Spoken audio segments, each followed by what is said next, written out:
गई इंदिये सुकाये, जोगे वेदे कसाय नाणेय, संयम दंसन लेसा, भविया सम्मत सन्नी आहारे, गुणजीवा पज्जती, पाणा सन्नाय मग्गणा ओय, उव ओगोविय कमसो, विसंतु परुवणा भणिया, झाणाविय पज्जाविय, जाईय कुलकोडी संजू आसव्वे, गहनादियेण भणिया, कमेण 24 ठाणानी. अंतिम शासन नायक 1008 भगवान महावीर स्वामी की जय. द्वादशांगो श्रुत देवी की जय. स्वाध्याय कक्ष संपेपर्यंत आपणा सर्वांना चतुर्विध आहाराचा त्याग असणार आहे. 24 ठाण चर्चा आपण बघतो आहे आणि आमची सम्यक्त्व मार्गणा सुरू आहे. सम्यक्त्व मार्गणेमध्ये आम्ही काल चर्चा करत होतो सम्यक मिथ्यात्व मार्गणे, म्हणजे त्याबद्दल सम्यक्त्व मिथ्यात्वाबद्दल. आणि सम्यक मिथ्यात्व हे गुणस्थान कोण प्राप्त करणार आहे, तर त्या संबंधामध्ये आपण प्रकरण बघत होतो की अभव्य जीव हा चढूच शकत नाही वरचे गुणस्थान, म्हणून याला प्राप्त होणार नाही. जो अभव्या समभव्य जीव आहे तोही कधी सम्यक दर्शनाला प्राप्त करू शकणार नाही आणि म्हणून त्यालाही हे गुणस्थान होणं नाही. नंतर कृतकृत्य वेदक सम्यक दृष्टी जीव जो आहे हा पण कृतकृत्य वेदकवाला नियमपूर्वक तो कोण बनणार आहे, क्षायिकच बनणार आहे नंतर अनंतर लगेचच. आणि म्हणून तो पण जीव कृतकृत्य वेदक अवस्था त्याला प्राप्त झाल्यावर तो क्षायिक सम्यक्ती बनणार आहे. म्हणून तो जीव पण तिसऱ्या गुणस्थानात आता वापस येणार नाही. पण साधा क्षायोक्षमिक सम्यक दृष्टी असेल तर मात्र तो येऊ शकतो. असा काही उत्कृष्टच काळ त्यांनी पूर्ण केला पाहिजे असाही काही नियम नाही. पण समजा क्षायोपक्षमिक सम्यक्त्वाचा काळ आपण काल बघितला की 132 सागराचा तसा उत्कृष्ट काळ आहे, तसा 66 सागरच तसं सांगितलेलं गणित आहे. आणि परत अंतर्मुहूर्त तिसऱ्या गुणस्थानात येऊन परत तो 66 सागराची पण क्षायोपक्षमिक सम्यक्त्वात राहू शकतो. आणि या अपेक्षेने त्याचा काळ 132 सागरांचा आपण काल तसा बघितला. आणि हे गणित लावताना क्षायोपक्षमिकाचं गणित लावताना हा 132 सागराचा काळ तो पूर्ण करतो. तो असा करतो की पहिल्यांदा त्याची तो देवपर्ययित 20 सागराची आयु घेतो, मग 22 सागराची घेतो आणि नंतर 24 सागराची आयु घेऊन तो जन्मतो. आणि अशा तऱ्हेने मनुष्य देव अशी पर्याय प्राप्त करून हा 66 सागराचा काळ तो घालवितो.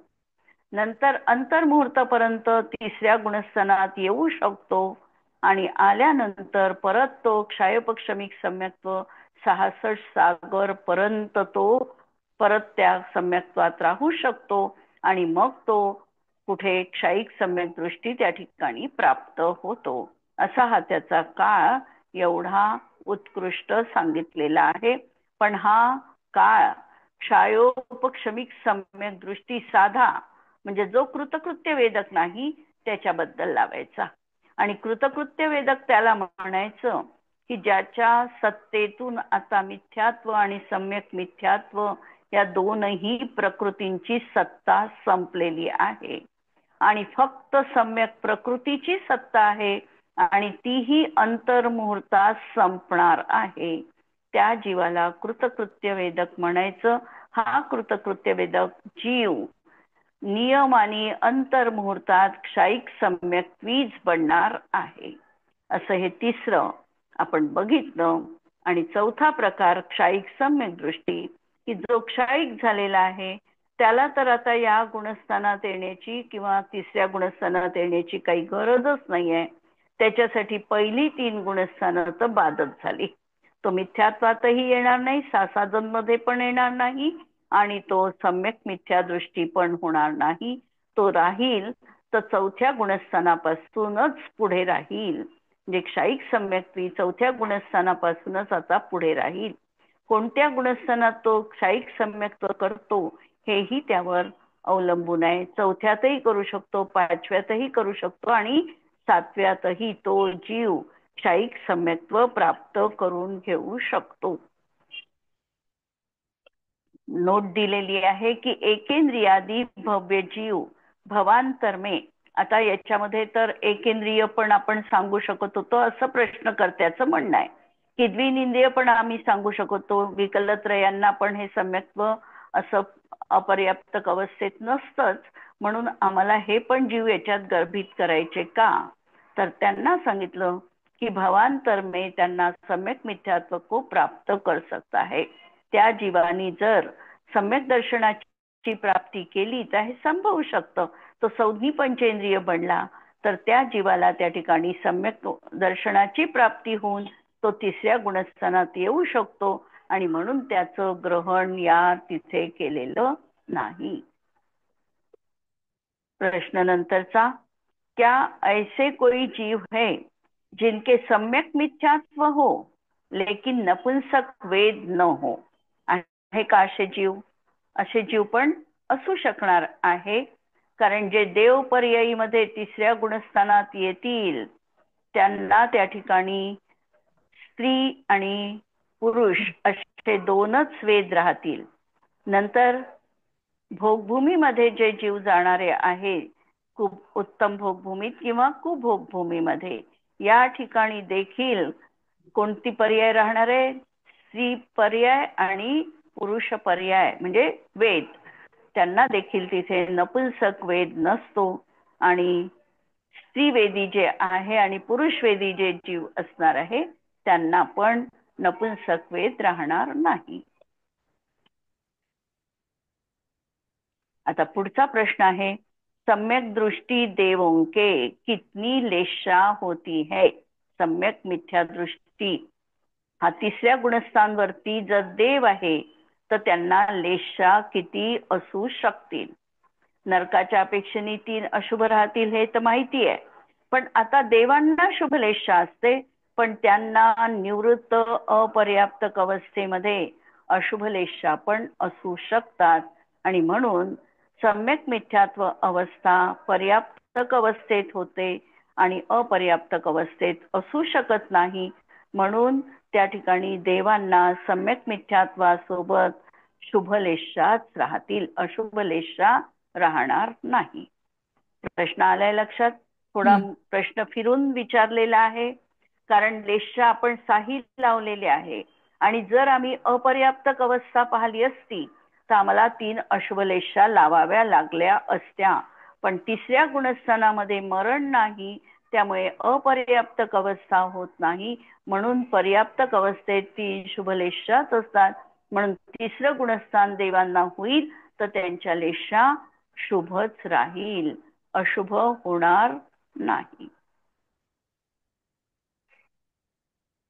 आता पुढचा प्रश्न आहे की सम्यक मिथ्यात्व दृष्टि के अनारक अवस्था क्यों नहीं होती है? जसं काल या प्रश्नाचं उत्तर आपण बघितलेलं आहे की सम्यक दृष्टी जीव जो आहे हा याचं मरण होत नाही, मारणांतिक समुद्घात याला होत नाही आणि तिसऱ्या गुणस्थानात त्याला आयुबंध पण पडत नाही. त्यामुळे त्या ठिकाणी अनारक अवस्था तिसऱ्या गुणस्थानवरती जीवाची होऊ शकत नाही. सम्यक दृष्टि जीव ने यदि मिथ्यात्व मिथ्यात्व के साथ आयु का बंध किया है. आता सम्यक दृष्टी सम्यक मिथ्या दृष्टी जीव आहे, त्यांनी समजा तिसऱ्यात तर त्याला बंध होत नाही नक्की आहे, तर तो पहिल्यातून आला असेल आणि पहिल्यात त्यांनी आयुबंध केला असेल मिथ्यात्वासोबत, तर तिसऱ्या गुणस्थानातून तो पहिल्या गुणस्थानात येईल आणि नंतरच त्याचं मरण होईल. जर समजा त्यांनी चौथ्या गुणस्थानात आयुबंध केला असेल आणि मग तिसऱ्या गुणस्थानात आला असेल तर तो चौथ्या गुणस्थानात जाईल आणि मगच त्याचं त्या ठिकाणी मरण होईल. म्हणजे ज्या गुणस्थानात त्यांनी आयुबंध केला असेल त्या गुणस्थानात जाऊन त्याचं मरण होईल, पण तिसऱ्या गुणस्थानात त्याचं मरण होऊ शकत नाही. म्हणून सम्यक मिथ्या दृष्टि जीवने यदि मिथ्यात्व के साथ आयु का बंध किया है तो मिथ्यात्व में जाकर, और यदि सम्यक्त्व के साथ आयु का बंध कर लिया है तो वह सम्यक्त्व में जाकर अर्थात सम्यक दृष्टि बनकर ही मरण कर सकता है, क्योंकि सम्यक मिथ्यात्व के साथ आयु बंध नहीं होता और न मरण होता है. सम्यक मिथ्यात्व गुणस्थान में जीव पर्याप्तक ही क्यों होते हैं.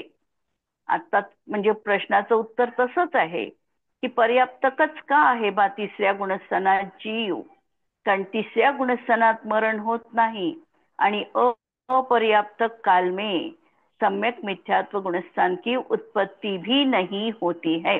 काल जसा प्रश्न उपस्थित झालेला होता की समजा एखादा जीव देव पर्यायी मध्ये तिसऱ्या गुणस्थानात म्हणजे त्या ठिकाणी तो आला आणि मरताना जर त्याचं म्हणजे तिसरं गुणस्थान अपर्याप्तक अवस्थेत झालं तर अपर्याप्तक अवस्थेत हे तिसरं गुणस्थान पण जीवाला होतच नाही.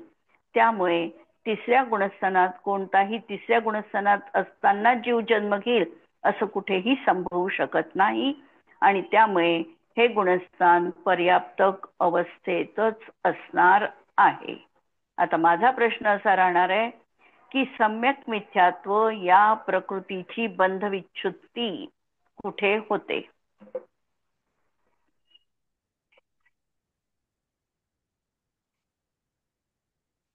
हॅलो, सम्यक मिथ्यात्वाची बंध विच्छुत्ती कुठे होते.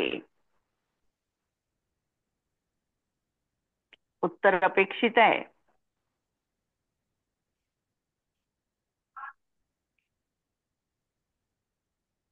या प्रश्नाचं उत्तर द्यायचं असेल तर पहिल्यांदा आम्हाला हे सांगावं लागेल की सम्यक मिथ्यात्व ही अबंध प्रकृती आहे.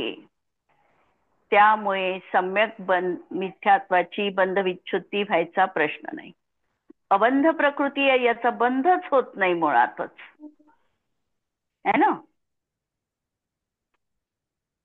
कोणाचा बंध होणार आहे. मिथ्यात्व गुणस्थानात मिथ्यात्वाचा बंध होतो आणि नंतर याची सत्ता क्रिएट होते, म्हणजे ही प्रकृती बंध योग्य नाही म्हणून याची बंध विच्छुत्ती होण्याचा प्रश्न नाही.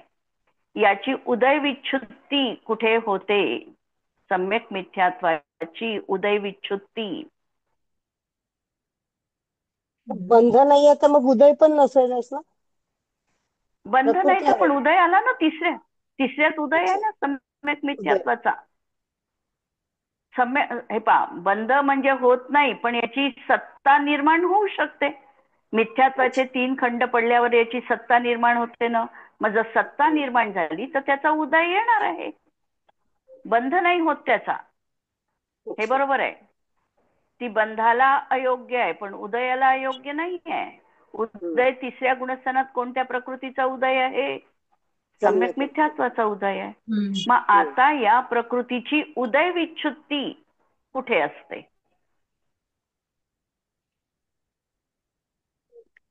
आता याच्या पुढे उदय आहे का कोणत्या गुणस्थानात. सम्यक मिथ्यात्वाचा बाकीच्या गुणस्थानात नाही राहणार, फक्त तिसऱ्याच नाही आहे. गुणस्थानात म्हणजे तिसऱ्या गुणस्थानात त्याची उदय विच्छुत्ती आहे. काय लावायचं मग. तिसऱ्या गुणस्थानात त्याची उदय विच्छुत्ती आहे. कारण पुढच्या गुणस्थानात आता सम्यक मिथ्यात्वाचा उदय कोणत्याच गुणस्थानात नाही आहे ना. म्हणून त्या ठिकाणी उदय विच्छुत्ती कशी लावायची. तिसऱ्या गुणस्थानात सम्यक मिथ्यात्व प्रकृतीची उदय विच्छुत्ती आहे. आता सम्यक मिथ्यात्व प्रकृतीची सत्व विच्छुत्ती कुठे आहे. क्षपक श्रेणी अपेक्षेनी 2 श्रेणी लावतात तर क्षपक श्रेणी अपेक्षेनी मी प्रश्न विचारते आहे.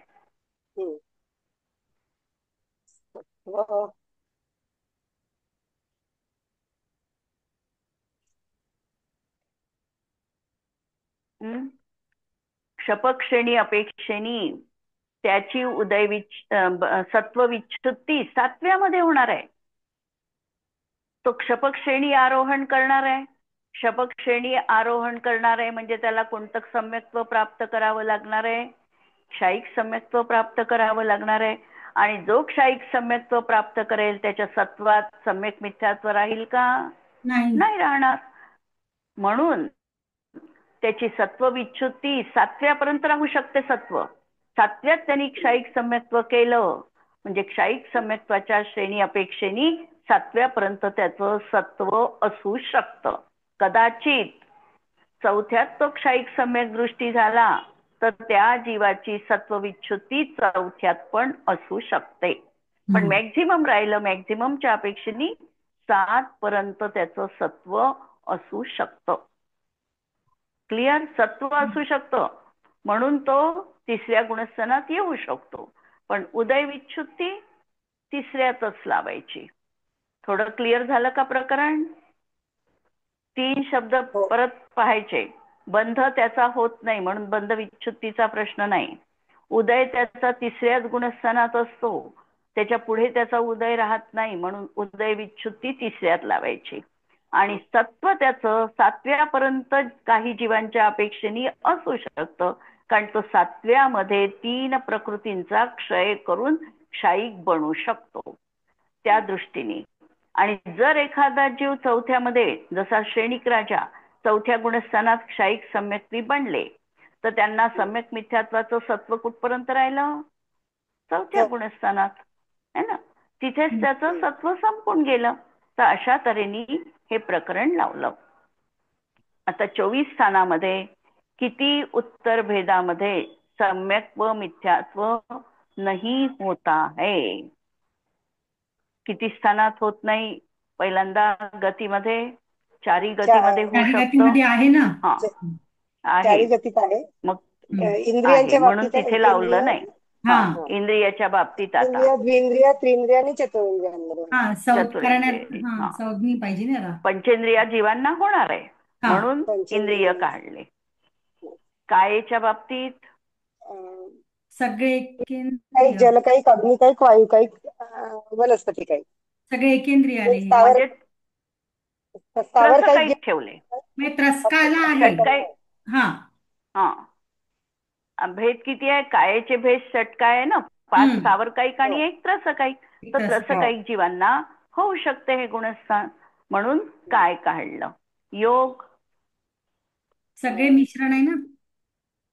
सगळे मिश्र, आहारक, द्विक आणि कारमांड काय योग. एवढ्यात नाही. कषायामध्ये अनंतानुबंधी चतुष्क नसते. अनंतानुबंधी चतुष्क नाही. ज्ञानामध्ये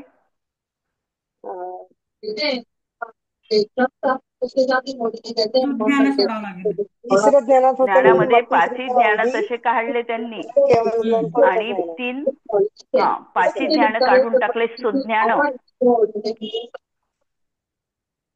आणि कुमती पण नाही ठेवलं तर मिश्र ठेवलं.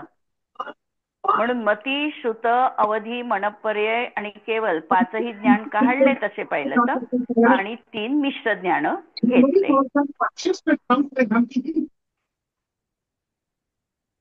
संयम,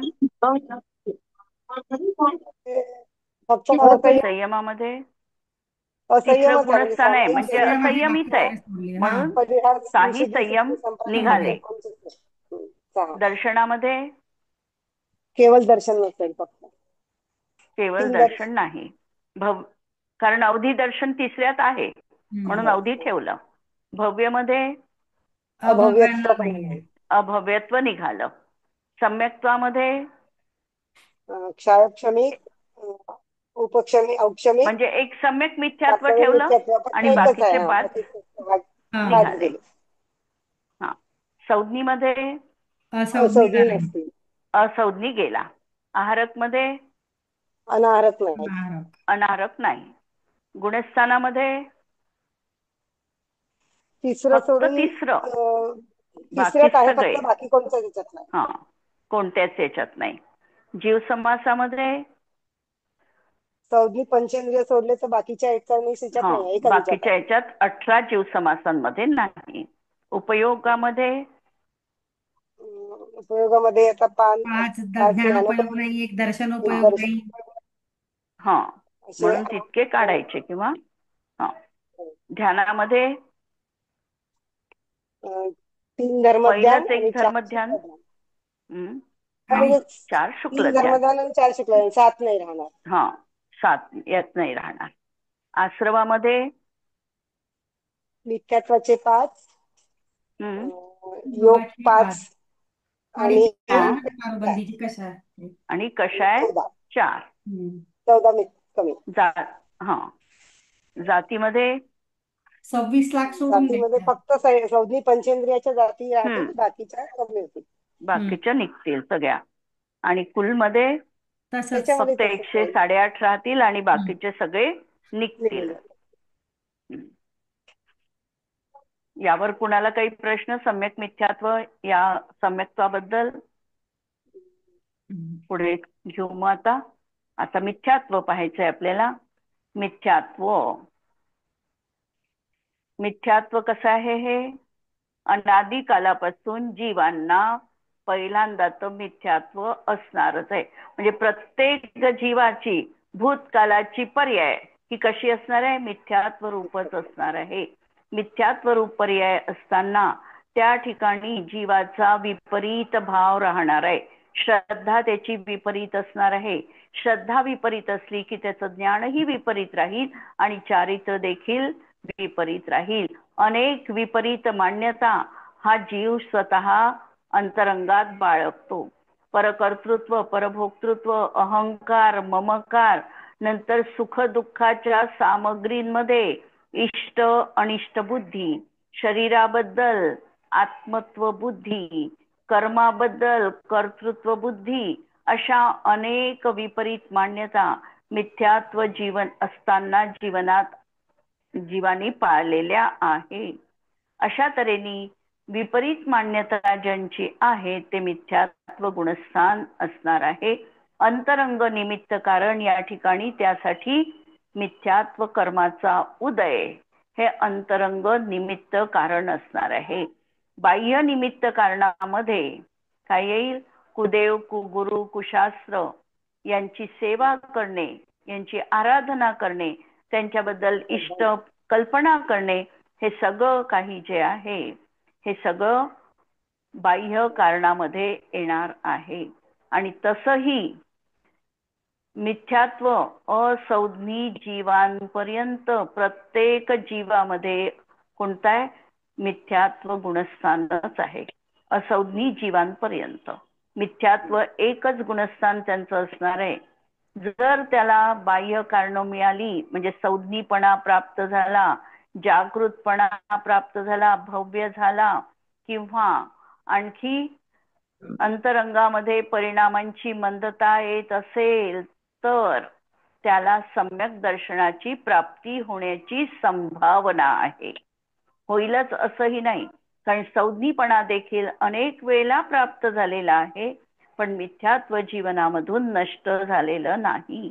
तर अशा तऱ्हेची ही मिथ्यात्वाची भूमिका असणार आहे. आणि या जीवांचं गुणस्थान अजूनही पहिलंच आहे. असा हा मिथ्या दृष्टी गुणस्थानाचा चार्ट आपण बघू. मिथ्यात्व सम्यक्त्वाचा चार्ट. गुणस्थान अजून यायचंय आपलं. हा फक्त मिथ्यात्व सम्यक्त्वाचा विरोधी रूप. गती 4 असतील. 4ही आहे. इंद्रिय पूर्ण 5 इंद्रिय म्हणजे 1 इंद्रियापासून पंचेंद्रियापर्यंत. पंचेंद्रियापर्यंत काय? षटकाईक आहे. योग आहारद्विक नाही होणार इथे ना. आहारक द्विक होणार नाही. बाकीचे सगळे योग 13 योग राहू शकतात. वेद 3ही असू शकतात. कषाय पण 25 मिथ्यात्व आहे.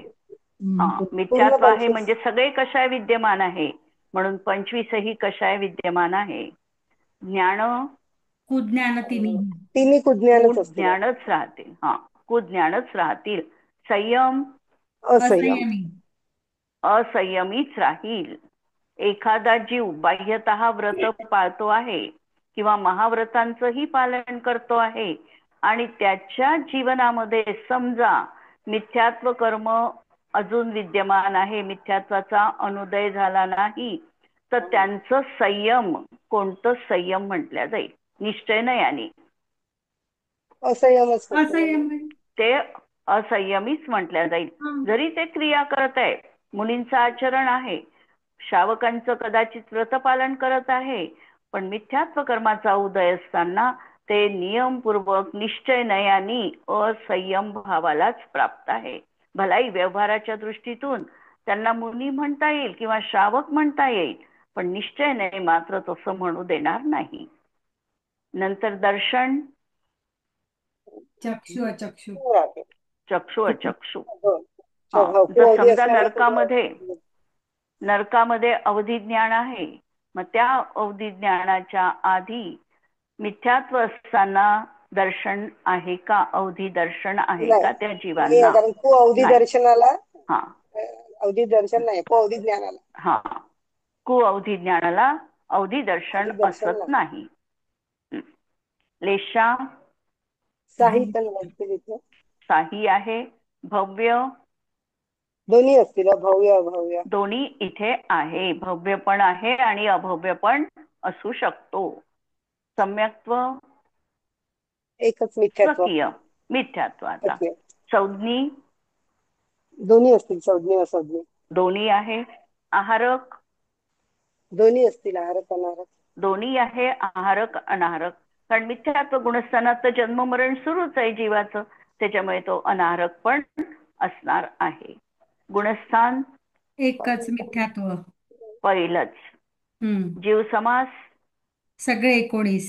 सगळे सगळे 19 पण. आहे. पर्याप्ती 6 आहे साही पर्याप्ती. सगळे आहे. प्राण 10 प्राण. 10. दाही पण.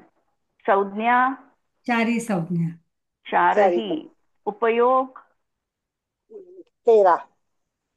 नाही, 3 आणि 2 5. 2च 5. 3 आणि 2 5 5 उपयोग. 5. हा, ध्यान आर्तन रौद्र. आर्त रौद्र 2 आर्त म्हणजे आणि 12. रौद्र. 8. 8 ध्यान. धर्मध्यान मिथ्यात्व गुणस्थानात होत नाही. धर्मध्यानाची सुरुवात ही तसं पाहिलं तर 4थ्यात आहे आणि मग 3ऱ्यात पण म्हटल्या जाते. म्हणून धर्मध्यानाची सुरुवात 4थ्यापासून आहे. पहिल्या गुणस्थानात राहील ते आर्त आणि रौद्र ध्यानच राहील. आश्रव अस्त्र आता 2 आहारक ग्रीक सुटले म्हणजे 55. 55. 55 प्रकारे राहील. जाती सगळ्या पूर्ण 84. जाती पूर्ण सगळे 84 लाख. 84 लाख आणि कुल देखील आणि सगळेच्या 100 सगळे साडे 192. 192. आणि आता भाव भाव किती भाव सोपे आहेत याचे लावणं. भाव याच्यामध्ये 3 कुज्ञान राहतील क्षयक्षमिक भावामध्ये. औपशमिक भाव राहणार म्हणजे नाही. पहिला क्षयिक भाव 2 तर भाव राहणार नाही. औपशमिक आणि क्षयिक नाहीच आहे. नाहीच आहे. क्षयोपशमिक भावामध्ये 3 कुज्ञान 3 दर्शन 3 कुज्ञान 2 दर्शन 2 दर्शन आणि 5 लब्धी. 5 लब्धी. बस. औदैहिक भावामध्ये औदैहिक भावात 4 गती 4 कषाय 3 वेद मिथ्या दर्शन औदैहिक अज्ञान वेश्या म्हणजे सगळेच राहतील.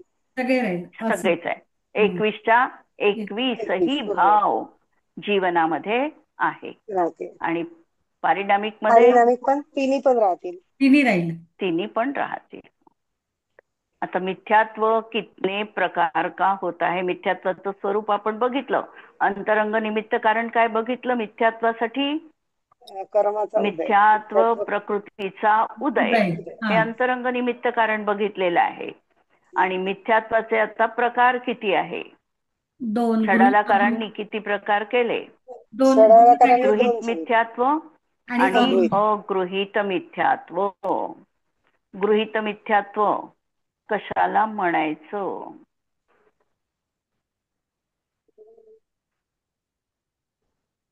जे ग्रहण करतो जे आपण उपदेशामुळे परोपदेशाने जे ग्रहण केलेलं आहे. परोपदेशाने जे ग्रहण केलेलं आहे त्या मिथ्यात्वाला गृहीत मिथ्यात्व म्हणायचं.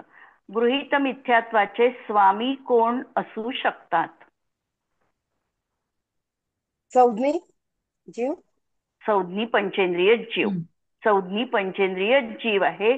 आणि तसेही 3 गतीमध्ये साधारणतः गृहीत मिथ्यात्व म्हटलेलं नाही आहे. देवांमध्ये म्हटलं नाही कारण तिथे काही कुदेव वगैरे असं काही ते गृहीत मिथ्यात्व ग्रहण करत नाही, कारण त्यांना कंपल्शन पूर्वक जिन मंदिरातच दर्शनाला जावं लागतं. त्याच्यामुळे तिथे चान्स नाहीच आहे गृहीत मिथ्यात्वाचा, की कुदेव आहे बा, कुगुरू आहे आणि त्यांना ग्रहण केलं असा देव आयुमध्ये चान्स नाही. नंतर नरक आयुमध्ये त्यांना तेवढा वेळ पण नाही आहे, त्यामुळे त्यांचंही मिथ्यात्व, गृहीत मिथ्यात्व, अगृहीत म्हणजे तर गृहीत हा प्रकारच तिथे नाही आहे. आणि तिर्यंच्यांना देखील ते अशा प्रकारे नाही. म्हणजे गृहीत मिथ्यात्वाचे स्वामी हे सौम्य पंचेंद्रिय कर्मभूमीच मनुष्य आहे, कर्मभूमीच परत, कारण भोगभूमीमध्ये देखील ते करत नाही.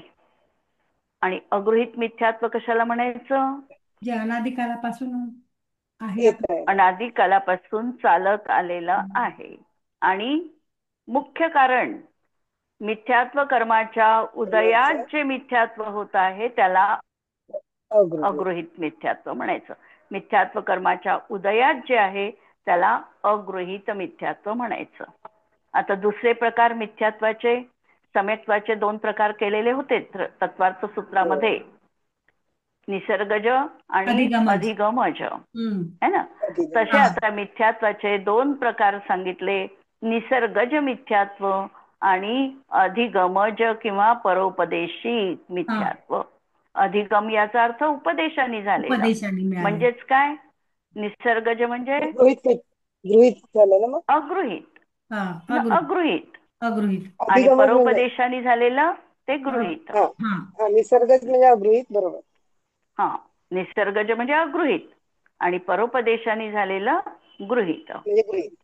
किंवा हा, मिथ्यात्वाचे 3 प्रकार पण सांगितले, आप्त, आगम आणि पदार्थांची अश्रद्धा किंवा विपर्यय किंवा संशय. म्हणजे अश्रद्धा असणं, विपरीत असणं श्रद्धा आणि दोलायमान श्रद्धा असणं, अशा तऱ्हेने सांगितलं. आणि मिथ्यात्वाचे 5 प्रकार सांगितले, जे नेहमी आपण लावतो, की कशात लावतो, हे आश्रवाच्या भेदांमध्ये मिथ्यात्व 5 प्रकारचं लावतो. ते मिथ्यात्व 5 प्रकारचं कोणतं आहे, तर या ठिकाणी त्याची नावं आली आहे. कोणते? एकांत, विपरीत, संशय, विनय आणि अज्ञान. हा, एकांत मिथ्यात्व, विपरीत, संशय, विनय आणि अज्ञान मिथ्यात्व. नैसर्गिक मिथ्यात्व सांगितलं कि परोपदेश के बिना मिथ्यात्व कर्म के उदय से जो तत्वार्थ का अश्रद्धान उत्पन्न होता है वह नैसर्गिक मिथ्यात्व है. निसर्गज म्हणा किंवा त्याला अगृहीत म्हणा. जिस प्रकार अंधेरे में काले वस्त्र से वेष्टित मनुष्य भीतर के अनेक प्रकार के चित्रों के अनेक प्रकार की वस्तुओं को नहीं देख सकता है, उसी प्रकार अगृहीत मिथ्यात्व से तिरस्कृत जीव जिनेन्द्र भगवान के द्वारा कहे हुए यथार्थ वस्तु स्वरूप को नहीं देख सकता है. काय झालंय, त्याचं मन इतकं ग्रसित आहे मिथ्यात्वाच्या अंधकाराने, तो एवढा व्याप्त आहे की जिनेंद्र भगवंतांनी जी वस्तू व्यवस्था सांगितलेली आहे ते आप्ताबद्दल, आगमाबद्दल आणि पदार्थांबद्दल, तिन्ही बद्दल त्यांची श्रद्धा यथार्थ नाही. आप्त म्हणजे देव, देवांबद्दल त्यांची श्रद्धा विपरीत आहे. आगम म्हणजे शास्त्र, शास्त्रांबद्दलही त्यांची विपरीत श्रद्धा आहे आणि गुरूंबद्दल पण आहे. आणि पदार्थ जे वस्तू व्यवस्था त्यांनी सांगितलेली आहे, जगामध्ये वस्तू कशा असतात त्याबद्दलही त्यांची विपरीत श्रद्धा असते. आणि परोपदेशिक मिथ्यात्व परके उपदेश से वाक्कुशास्त्रों के सुनने से जो अतत्व श्रद्धान होता है वह परोपदेशिक या गृहीत मिथ्यात्व है. जिस प्रकार चमड़े के टुकड़ों से परिपूर्ण चमार का कुत्ता अन्न रूप भोजन की इच्छा नहीं करता है, उसी प्रकार खोटे हेतु और उदाहरण रूप वचनों से परिपूर्ण पुरुष भी जिनेन्द्र द्वारा कथित यथार्थ वस्तु को स्वरूप को अन्यथा स्वीकार करता है, वह गृहीत या परोपदेशिक मिथ्या दृष्टि कहा जाता है. इसी को गृहीत मिथ्यात्व कहते हैं. काय उदाहरण त्यांना सांगायचं आहे की कुत्र्याला जसा त्याच्या तोंडामध्ये जर चामड्याचा तुकडा दिला तर त्याला भोजनाची तो इच्छा करत नाही. याचं कारण त्या तुकड्याला चावत असताना त्याला जो काही त्याचा स्वाद येतो त्या स्वादामध्ये हा गुरफटून जातो आणि अन्नाची इच्छा त्याला उरत नाही. त्याप्रमाणे जिनेंद्र भगवंतांच्या वचनाची याला श्रद्धा नाही, कारण इतरांनी दिलेलं जे कुदेवाचं ज्ञान, कुशास्त्राचं वाचन किंवा त्यांच्या गुरूंचं जे निरूपण किंवा त्यांचं अनुसरण हे करत असताना त्याला त्या स्वादामध्ये तो लिप्त होऊन जातो आणि खऱ्या स्वादाकडे तो बघू शकत नाही. अशा तऱ्हेने हे दुसऱ्यांच्या उपदेशाने आलेलं, पण त्या जोडीला अंतरंग कारण आहेच. मिथ्यात्व कर्माचा उदय तिथे असणारच आहे. तो उदय आहेच, पण त्या जोडीला हे बाह्य कारण पण त्याला मिळालेलं आहे. बाह्य कारण आहे आणि उदय नाही तर बाह्य कारण पण नसणार आहे. म्हणजे तुमचं जर अगृहीत मिथ्यात्व गेलं तर तुमच्या जीवनात गृहीत मिथ्यात्व राहू शकत नाही. बरोबर? अगृहीत गेलं तर बाह्य कारण पण मिटणार आहे, गृहीत मिथ्यात्व पण जीवनात राहणार नाही. आणि जोपर्यंत गृहीत मिथ्यात्व आहे तोपर्यंत अगृहीत पण आहे. अशा तऱ्हेची याची व्याप्ती लावायची. पुढचं प्रकरण उद्याला पाहू आपण. उद्याला राखी पौर्णिमा आहे. राखी पौर्णिमेच्या दिवशी 700 मुनींवरचा उपसर्ग दूर झालेला आहे आणि त्यांना स्मरण करू आपण. आणि सगळ्यांना राखी पौर्णिमेच्या खूप शुभेच्छा. तुम्हाला पण विचार स्तुती. हो, स्तुती म्हणू.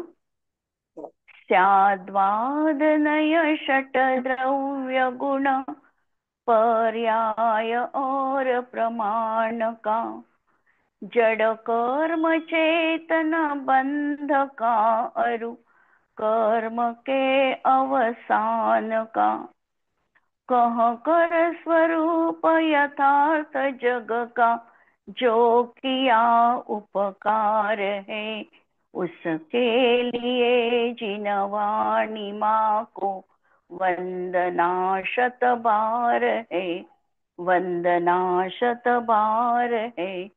नमो अरिहंताणं नमो सिद्धाणं नमो आयर्याणं नमो वज्रायाणं नमो लोये स्तव साहुणं. सर्वांना जय जिनेंद्र.